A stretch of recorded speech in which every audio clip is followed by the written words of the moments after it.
We are continuing our series that we started a couple of weeks ago. This is the third preach in that series. This wonderful series is called Signs, Miracles and Wonders, and it looks at the life and the miracles, the signs and wonders that we see of Jesus through the Gospels themselves. Last week, we looked at 15 of the 22 from Matthew's Gospel, which were all based on healing. And this week, I've kind of done a massive U-turn. I'm going to look at one miracle in particular. And I've called this sermon, The Miracle for an Audience of 12. And it's a very famous passage that we often don't quite see the significance of. I've been guilty of this in the past. I'm sure some of you have as well. It's a wonderful passage that comes from Matthew 14.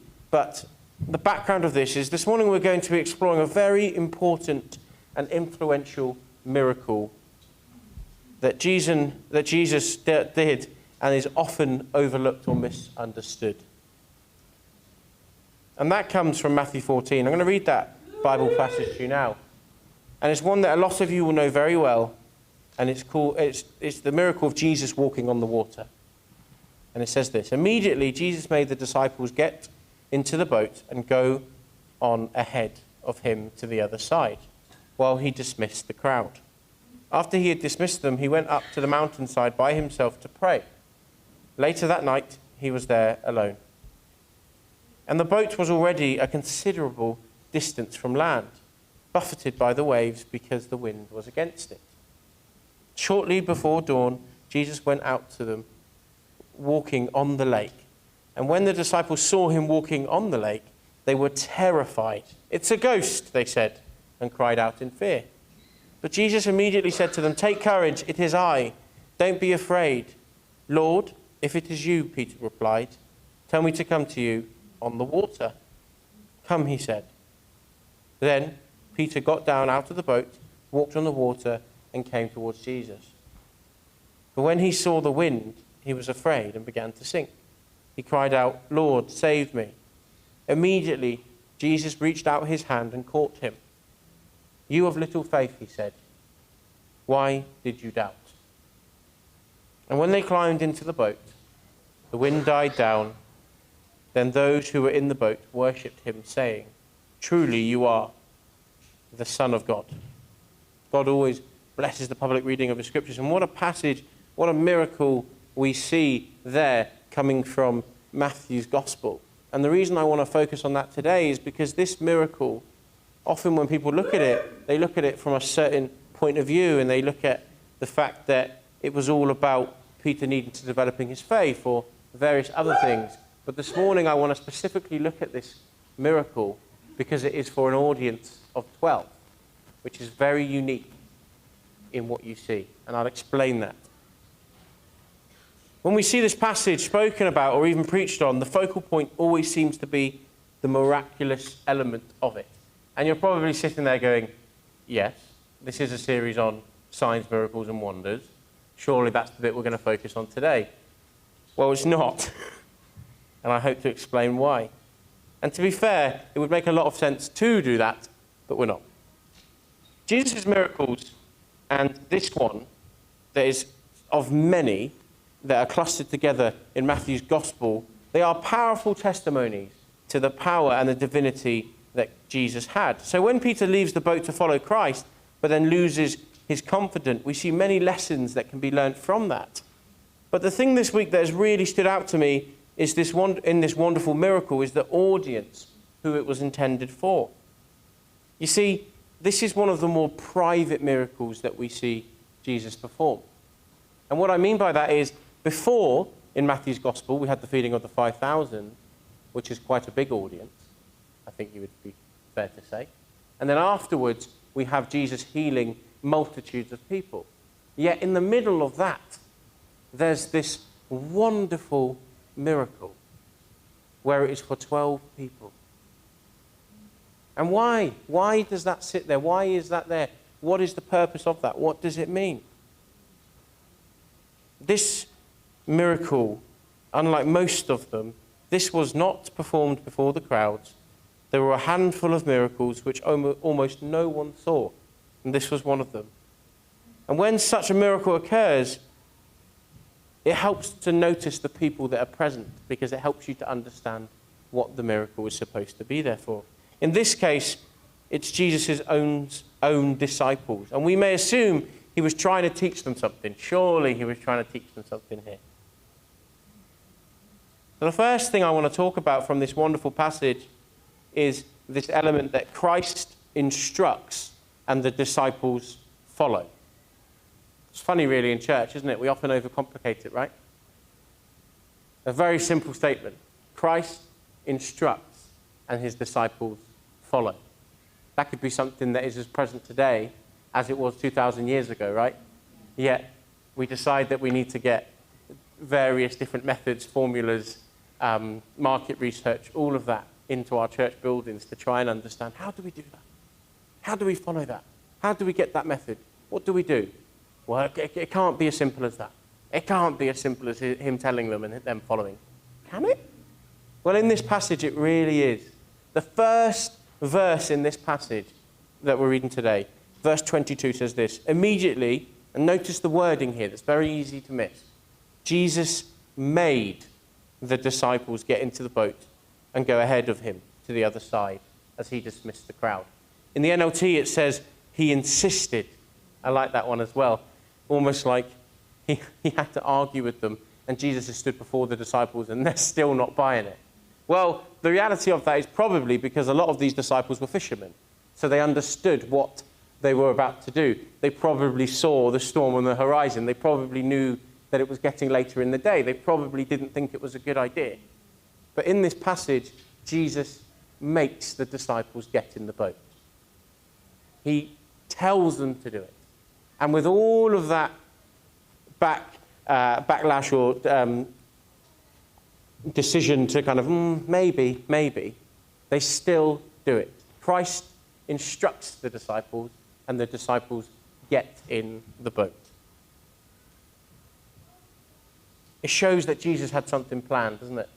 And I love the fact that it uses that word, made the disciples get in the boat.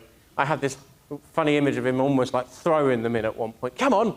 Oh, no, please, no. Get in the boat. You know, that kind of thing.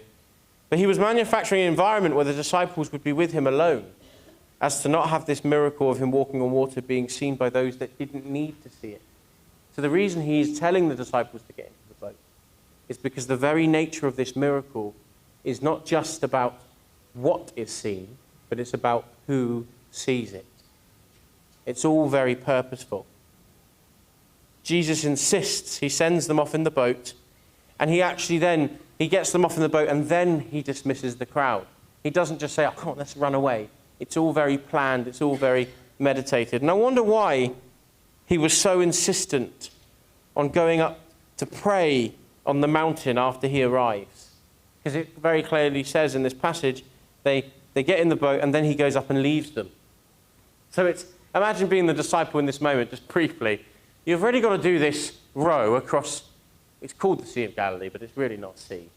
I think we decided to call it the Pond of Galilee, but I think that's probably a bit rude. You can't do that. But they decide to row across this lake that Jesus said you need to do. Then he gets out of the boat and walks up the mountain and prays, and they are sat in this boat.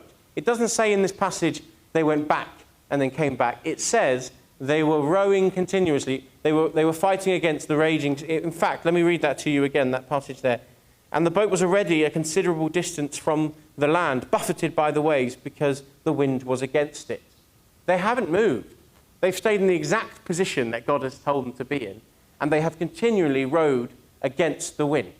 That is a very tiring thing to have done, right? And it's interesting really, because when you look at these passages, sometimes we glance over them and we don't see these intricate details. For hours, they would have been rowing to stay in the same place. I mean, there's 1,000 different lessons to talk about there, but we won't pull that thread today. But what I think is very interesting is Jesus instructs and they listen. Even when Jesus had gone to pray, they did not move from where he told them to be. Meaning the waves and the seas were not on their side. They had been rowing against the seas for a while, and they would have been absolutely shattered. The Sea of Galilee is about 8 miles in width. Meaning, in verse 23, when it says, the boat was a considerable distance from land, let's assume for a second that it was halfway across, that the boat was at the middle point, meaning that there were 4 miles either side of it. Right? It's a long distance from shore if you're tired, isn't it? We've all had that moment. We've been on holiday in some lovely Mediterranean place, and we've gone, quite like a swim. Yeah, I'm quite good at swimming. I think, that's nothing that distance. That's nothing that distance. I could swim that. And then we've realised how difficult it is to swim it, right? No? Just me? Some of you sea swimmers are thinking, no, it doesn't happen to me. Too good for that. I've been there, and you've been in these moments where there's a considerable distance that doesn't look like much, but it's always more than you think. But even though the disciples doubted Jesus' decision to make them sit in the boat, they still sat in the boat and they waited. He gave them a command and they followed it. He told them they must sail, and they did.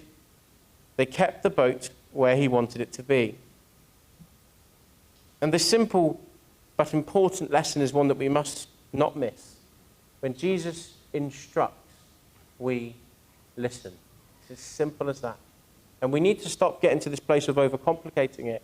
I remember one of the first preachers I had the joy of sharing with you came from looking at Lazarus, Martha, and Mary, where you have one of them that is working and serving, one of them that is resting and reclining, and then you have Mary that is just listening to every word that is coming off Jesus' mouth. When he speaks, no matter what you're doing, those other things are important. But when he instructs and tells us something, we cannot miss it. We must not miss it. We must not be so carried away and so calculated with everything else that we miss what he's instructing us to do. And that sounds so simple, right? But it's a lot easier said than done, I know.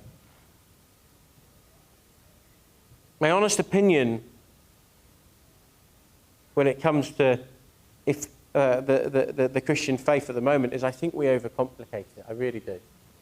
People say to me often, Pastor Ben, what do you think about what's going on with young people at the moment? And I said, what do you mean? That's a very broad statement. I was supposed to understand that in one sweep and go. And they say, well, there's so much choice. And I say, yeah, well, that's the problem. My personal belief is that people are being killed by the amount of options that are out there. There are too many options to choose and to change to, right? But when we rest firm in the fact that as Christians we have this wonderful, wonderful book that is our manuscript, that is our guide, there's a funny instance where we expect young people to sit in school for however many hours a day, but they can't sit in church for 20 minutes. Sometimes we overcomplicate things, don't we? Now, actually, I think Marilyn and Paul are probably much more entertaining than I am, so I think it's very fair enough. But my point is, we need to stop overcomplicating the faith, don't we? When Jesus instructs, we listen. The second thing is Christ stretches us so we can grow. I remember years ago, as part of my MIT, I was at this conference where somebody was talking about leadership and how you and a leader or you and a mentor work together. And they gave me the best bit of advice I've ever heard. And they said, imagine your relationship is an elastic band. I said, okay. And they said, now, that elastic band has a healthy amount of stretch. If it stretches too much, what happens? It snaps. And if it's not stretched enough, it's slack and horrible, isn't it? The reality is every relationship, including our relationship with God, needs stretching every now and again. It needs, that kind of feel, I should have had an elastic band really, that feeling of pull. Not too much as that we snap and we're in this place where we feel lost, but not too little that we're too comfortable.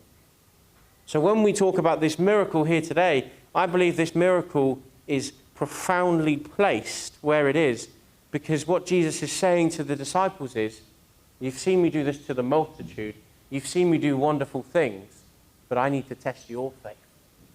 I need to make sure you understand the importance of what's about to happen when I go. I need you to understand that your faith will be stretched. Your faith will go through times of testing. But I will never snap that elastic band. Some of you may be at the age where the first thing you do in the morning is stretch. It might be out of choice. It might not be. It might be out of necessity to get out of bed. Well, the point is, stretching is something that God wants us to do in life, and he will stretch us. I'm not here to paint a lovely picture and to tell you everything that you want to hear. I'm here to tell you what I believe is right. And I believe God stretches us. I believe he tests us and he stretches our faith. And what I mean by that is we need to learn how to be spiritually flexible. Because if we are stiff and we're not able to stretch and bend, what happens is it becomes very difficult when we feel like we're not as in tune or when we feel like we come against a difficult task. Peter says to Christ, Lord, if it is you, tell me and I will come. And Christ tells him, go on then. I think Peter's almost saying, I have the faith, Lord. You know, if it's you, I will come. Almost trying to call his bluff. So Jesus says, go on then. You know, I think it's that moment. I see that as that moment of, you know, Peter stands up. Oh, I'm the Holy One, Lord. If you say walk, I will walk. You know what I mean? We've all been there, right? It's like calling our parents bluff, isn't it? Oh yeah, okay, I'll do that if you really need me to. All right then, come on then.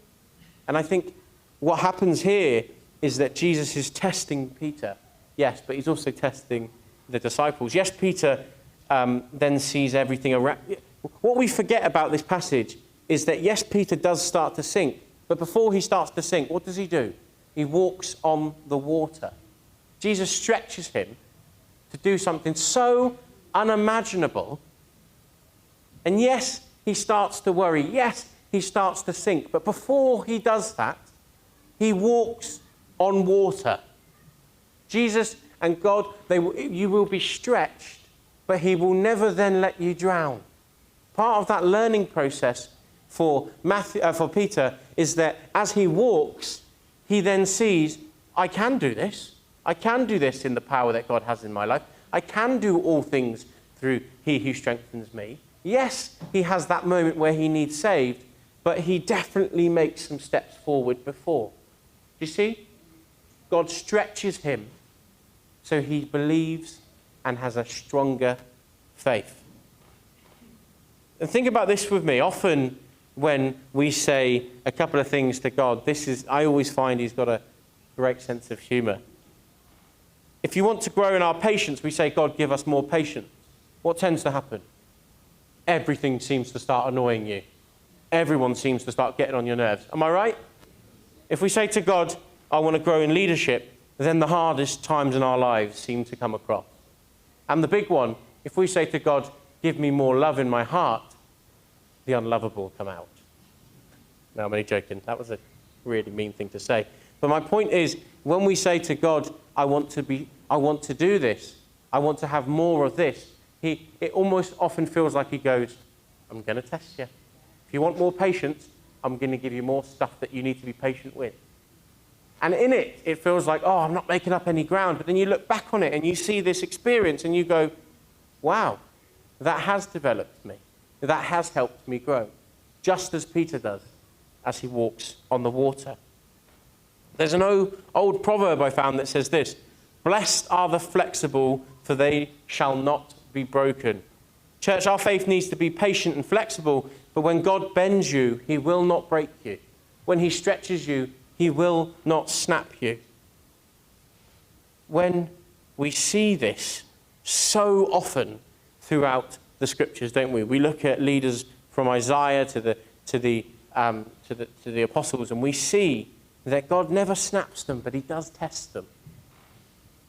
The waves are tossing them around, and Matthew says, and then when Jesus finally comes to them walking on water, they are terrified, thinking that they've seen a ghost, but he comes to restore and to help them. And I think he does so because he is trying to accomplish the unimaginable, but to help the disciples develop their faith for when he is not with them. Jesus called out to them to not be afraid, and Peter was eager to believe that Jesus had come to rescue. And because he does believe, he participates in this miracle. Even when he falls in the water, his fears of overtaking him, Jesus does not let him drown. And when Jesus asked Peter, why did you doubt me? Do you suppose Jesus was asking for his benefit? Or do you think he was asking because he wanted Peter to develop from that moment? I think it's one of those rhetorical questions, right? I don't think Jesus was really going to Peter, why did you doubt me? I think he was more, come on, mate. You've seen me. You know what I'm going to do. Have faith. He's trying to stretch, to develop. And after all was over, when Jesus and Peter were back on the boat, the disciples' faith was massively increased. They worshipped him, saying, truly, you are the Son of God. Christ stretches us so we can grow. Leading to the last thing I want to say, a miracle of something more. Now, why did Matthew put this in? Why is this in Matthew's gospel? Why is this specific miracle here? This could have easily been an experience that the disciples experienced and kept to themselves, right? It could have easily, and it looked like quite an intimate miracle that we see. It could have easily been something that they decided not to share and just to keep as a reflective, intimate moment with God. But they don't do that, and it's not done like that. And I think it's a reminder of the majesty of Christ, but I think it's a reminder as well that even though he can perform miracles and wonders, which the disciples had already seen at this point, that his disciples still needed to be stretched and they needed to be pulled because of what was coming next. Jesus had done a mighty miracle before this of feeding the 5,000, the day before. And the days afterwards, he goes on to do miraculous healings. And he did this miracle in the midst of a sea. But there is a difference between what the miracle is and why it was done the way it is. It is not merely a private miracle done for the disciples alone. It involved a test, a trial, a dangerous situation, if you will, into which God deliberately sent his disciples. That feels very weird, doesn't it? So that their faith could be strengthened. And it was successful. Perhaps not immediately, but eventually the memory of what happened on the Sea of Galilee never left the disciples. They drew on it with the proper response. The reason Matthew and Mark include this miracle in their Gospels is because the lessons they learned in that boat never left them through the rest of their ministry. Never left them after the resurrection of Christ. The disciples were so impacted by that experience that in the days after Jesus' death, which were far more dangerous than this experience on the Sea of Galilee, they approached those situations with more and more and more faith than they ever thought they could have had.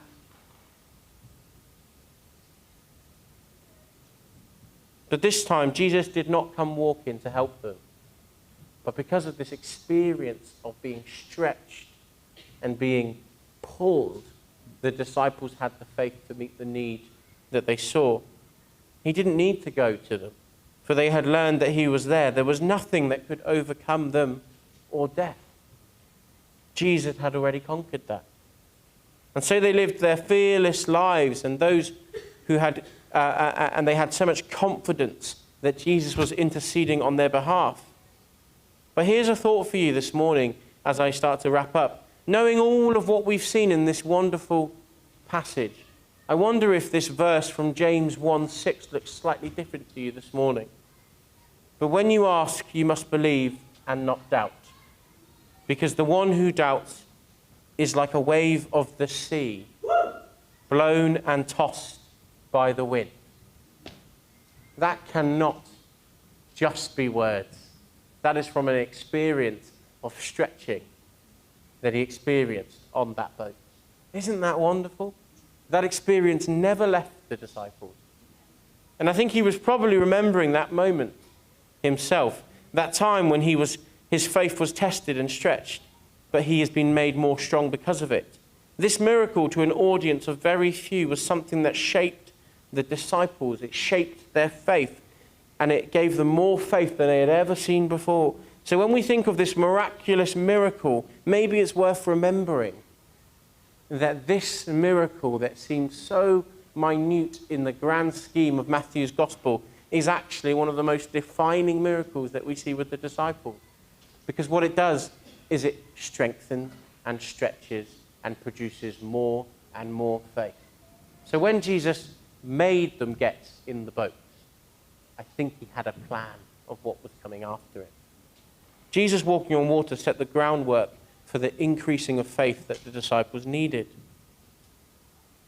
So this application aspect, this what do you walk away from this morning with? So church, that is our challenge this morning, that our mindsets need to be aligned better. When we are faced with difficulties, we face different things from time to time, we need to remember truly that we are positioned as Christ's disciples. He will set up trials and tests for us, yes, but just as the disciples will set them. And when he does so, there will be trials and tests that push us. They push us to the limits of our faith. They stretch us. But he will not snap us. He will not let that relationship break. And Jesus will be stretching the limits of our faith so that we are more and more and more confident in him. In our work, in our homes, in our finances, in everything we do. In whatever trial or test you individually face today, line it up with what the disciples faced out there on that murky, dark, stormy night. Jesus was with them. He never left them or abandoned them, and he saved them. And their faith in him grew greater because of this wonderful miracle. So my prayer for you this morning as I finish, and musicians, please do come back up now if you want, but please bow your head and close your eyes as I pray this over you, is this. May God help us remember our own trials and tests that we have had or we have experienced in life. Maybe they are today, or maybe they are from a time ago. May Christ find us faithful as Peter. And may we also copy the behavior and the attitude that we see of the disciples, who lived lives of fearless obedience to the mission that Christ gave them. May God stretch us for his glory. And when he instructs us, may we go in full obedience and faithfulness to his plan. Amen.